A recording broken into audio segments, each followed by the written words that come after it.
সংকট উত্তরণে অগ্রাধিকার ও জরুরি বিবেচনা করে করণীয় নির্ধারণ করতে মন্ত্রণালয়ের সচিবদের নির্দেশনা দিয়েছেন প্রধান উপদেষ্টা। এক্ষেত্রে 7 দিনের মধ্যে তালিকা দিতে বলা হয়েছে। জনপ্রশাসন সচিব বলেন, বিদ্যুৎ, জ্বালানি, কৃষি, খাদ্য, সার, বন্দর ও জরুরি কেনাকাটার উপর গুরুত্ব দেওয়া হয়েছে। মন্ত্রণালয়ের কাজে স্বচ্ছতা ও জবাবদিহিতা নিশ্চিত করার উপরও জোর দিয়েছেন প্রধান উপদেষ্টা। 100% কপার কন্ডেন্সারে তৈরি ভিশন ফ্রিজ, তাই গুণে মানে অটুট থাকে বছরের পর বছর। প্রধান উপদেষ্টার সাথে তার অধীনে থাকা 25 মন্ত্রণালয়ের সচিবদের বৈঠক। অন্তর্বর্তী সরকার প্রধান ডক্টর মোহাম্মদ ইউনূসের সাথে বৈঠকে যোগ দিতে রাষ্ট্রীয় অতিথি ভবন যমুনায় নির্ধারিত সময়ে আসেন সচিবরা। সংকটময় পরিস্থিতিতে করণীয় নির্ধারণে প্রায় 1.5 ঘন্টা অনুষ্ঠিত হয় গুরুত্বপূর্ণ এই সভা।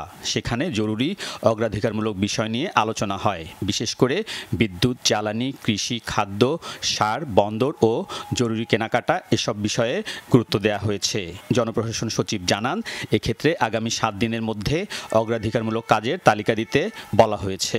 তিনি বলছেন অগ্রাধিকার নির্ধারণ করার জন্য এই মুহূর্তে আমাদের অগ্রাধিকার কোন বিষয়গুলো আছে সেগুলো নির্ধারণ করে অগ্রাধিকার ভিত্তিতে কাজ করার জন্য তিনি নির্দেশনা দিয়েছেন। কতগুলো জরুরি বিষয় আছে, যেমন সার আছে, খাদ্য আছে, বিদ্যুৎ, জ্বালানি, বন্দর এবং রেল, এই সকল বিষয়গুলোকে দ্রুত ফাংশনাল করার জন্য তিনি নির্দেশনা দিয়েছেন এবং এই ফাংশনাল করার জন্য স্থানীয় পর্যায়ে যে সকল সিদ্ধান্তগুলো নিতেই হবে সেগুলো যেন জরুরি ভিতরে নেওয়া হয়। মন্ত্রণালয়ের কার্যক্রমে স্থবিরতা কাটিয়ে নতুন উদ্যমে কাজ শুরু করার নির্দেশনাও দিয়েছেন প্রধান উপদেষ্টা। এক্ষেত্রে স্বচ্ছতার উপর গুরুত্ব দিয়েছেন তিনি।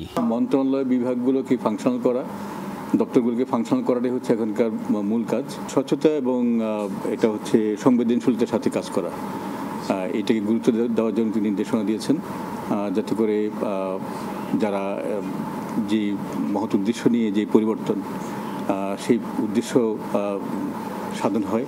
সচিব জানান, চলমান কোনো প্রকল্প বাদ দেয়া নিয়ে কোনো আলোচনা হয়নি বৈঠকে। আলোচনায় আসেনি 15 আগস্ট শোক দিবসের ছুটি বাতিলের বিষয়েও। না, এই বিষয়ে আসলে আমাদের ওখানে আমরা কোনো নির্দেশনা পাইনি। এমন কিছু যদি থাকে তাহলে আমরা জানতে পারবো, কিন্তু আমরা কোনো কিছু পাইনি।